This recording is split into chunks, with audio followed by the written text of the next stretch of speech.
Hi, everyone. Hope you're having a lovely, lovely day so far. Or if it's the end of your day, hope it's closing out very nicely. So, today we're going to talk about a pretty heavy topic, and I just want to say up front, I want to share this content warning for those who usually feel triggered by this topic. So, just want to give a fair warning that this will be a very deep conversation with you about the topic of this podcast episode. So, the fear of dying. I'm going to share my personal experience with the fear of dying. It started when I was a child. When I was as young as 3, 4 years old, I had this intense fear of dying, of being no more. And I used to imagine myself as an old man on his deathbed or having a heart attack.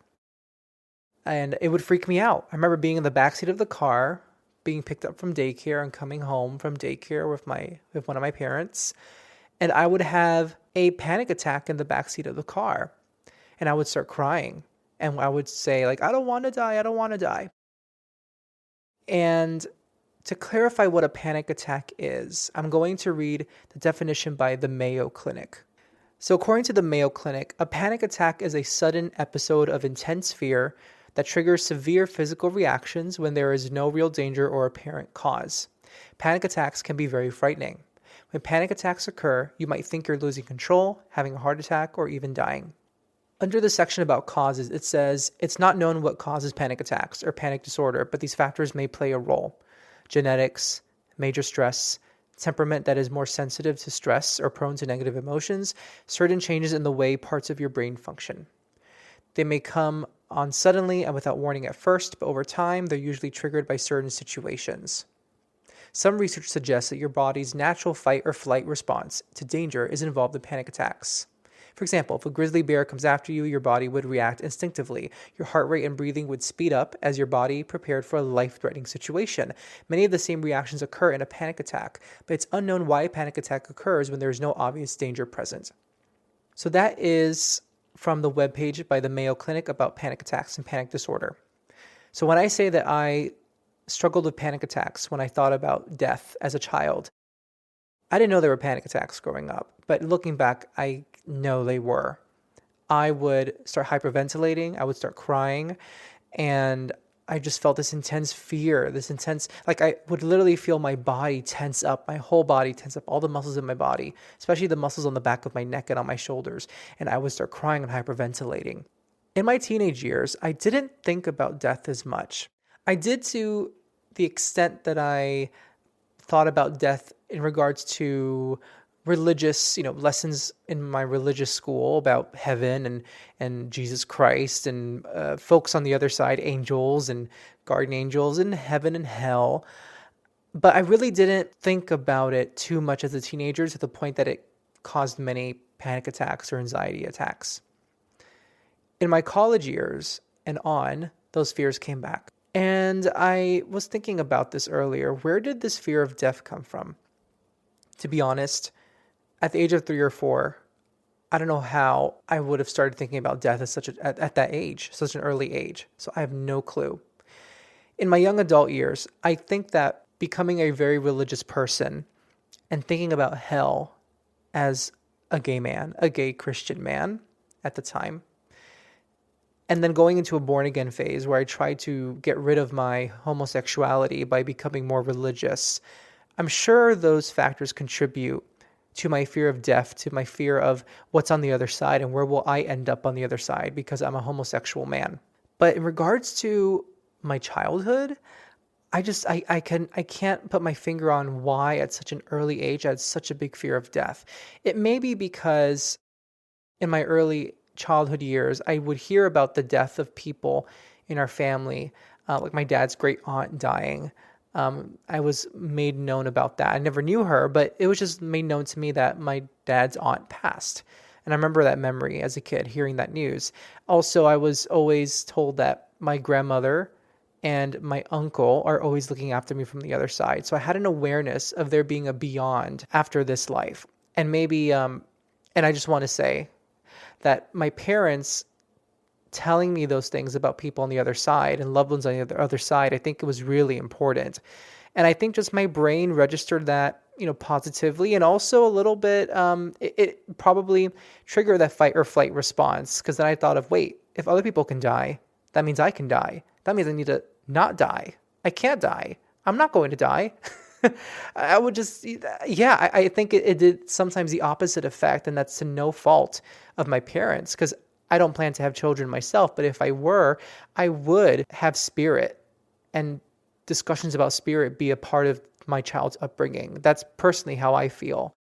I think it's important to instill that. As a spiritual person raising another spiritual human being, I would think that would be important to introduce your child to spirituality from an early age. Now, the next thing I'm going to say might surprise you, might not. I think I might have mentioned or talked about this or hit on it briefly in my first podcast episode that I published for Third Eyesight. I still have an intense fear of death. Yes, I do mediumship. I read tarot cards. And you would think that these things would make me feel immediately more comfortable with the thought of passing on. They don't, but they help. So I'm turning 30 years old this year. I do have a fear of getting older. I think that's definitely a product of the youth society we live in. But it's also in large part due to my always existing fear of dying. So I find it very interesting that the year before I turned 30, because I have been nervous about turning 30. That's why I'm mentioning it right now. I've been very nervous, or I was very nervous about turning 30 and scared because it means a new decade of my life, and that scares me. That means it reminds me that I'm getting older. There are more years to live, which I'm getting older and therefore closer to death. It's like the Pink Floyd song. How does it go? Shorter of breath and one day closer to death from Dark Side of the Moon. That's what my mind thinks about once in a while. And I find it very interesting, as I was going to say, that the year before I turned 30, I discover or rediscover, depending on how I think of it, I rediscover my gift of communicating with dead people. Coincidence? I think not. I feel like the spirit world gave me this as a gift, an early birthday gift. Sort of like to say, hey Juan, we know you're afraid of death. We know that you have a pretty restless mind about it, and you're afraid of getting older. In time for your 30th birthday, which you have been dreading, here is the gift of talking to dead people. Get your mind off of death by confronting death. It's very ironic, right? But there is something to practicing mediumship for me that really does help me cope with my anxieties, all of my anxieties, not just my fear of dying. It reminds me that I'm going to die and that many people have died, and people who we feel it was before their time to die have died, unfortunately. But it does remind me also that there is more to life than just this, that there is hope of an afterlife where everything is just bliss and things are just beyond what we ever could dream it could be. It's much more wonderful than we could ever dream it could be. And I am not the first human being in history to be afraid of death the way I am, and I won't be the last.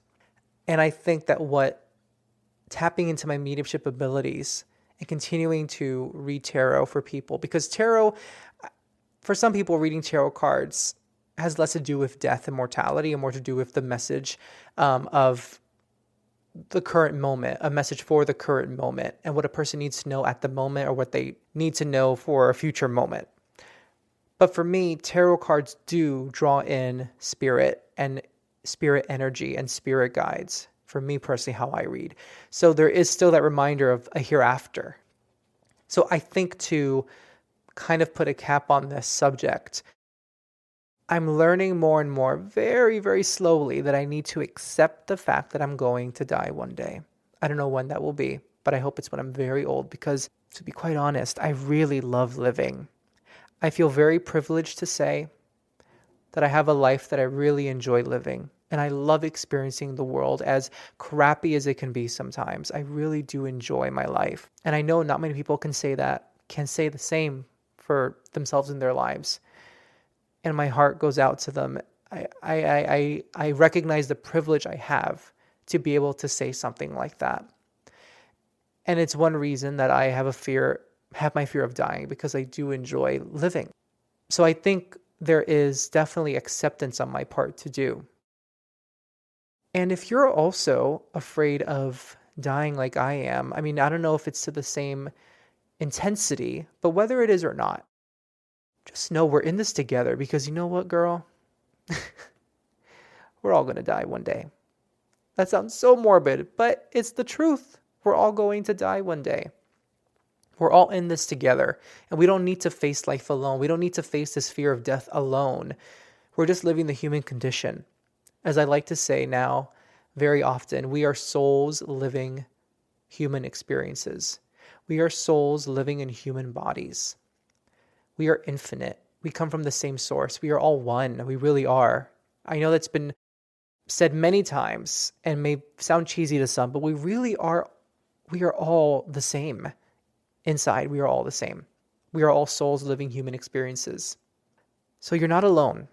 If you have a fear of dying like I do, you are not alone at all. Now, given the topic of today's podcast episode, I do want to be mindful that it can be a triggering subject for many who are listening, have gotten this far, or have listened half through, wherever you are. And if you happen to be listening to this part, I want to provide the National Suicide Prevention Lifeline. This is for the United States. So for those outside of the United States, I will give you two other resources at the end of this little bit. So the United States National Suicide Prevention Lifeline is 1-800-273-8255. I'll repeat it again, even though you can go back 15 seconds in this podcast. Usually for some podcast players, I'll say it again for your convenience. 1-800-273-8255. And this is their blurb from their website.